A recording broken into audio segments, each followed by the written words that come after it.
Assalamualaikum everyone, welcome back to my channel. Next drug is corticosteroids.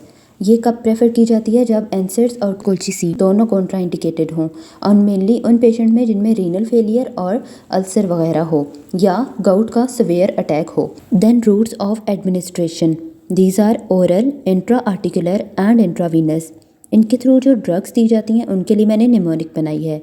Parents teacher meeting in DHA. So in routes के through जो drugs दी जाती हैं उनको याद रखना ईजी है.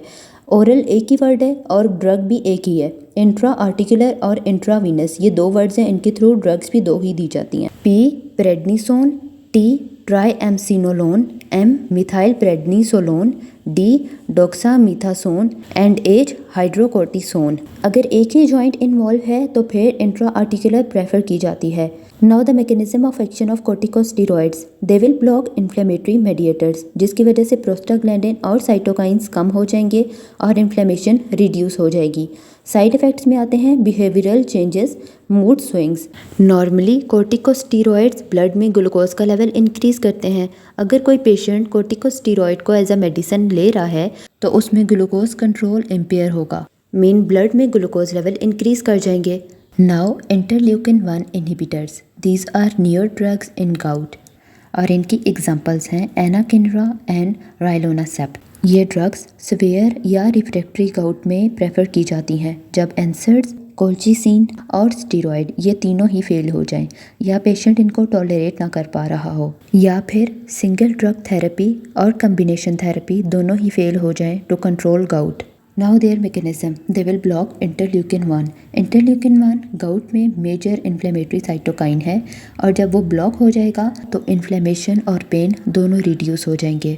अगर इन ड्रग्स की साइड इफ़ेक्ट की बात की जाए तो जहाँ पे इंजेक्शन लगता है उस साइड पे रिएक्शन हो सकते हैं या इन्फेक्शन का रिस्क इंक्रीज़ हो सकता है.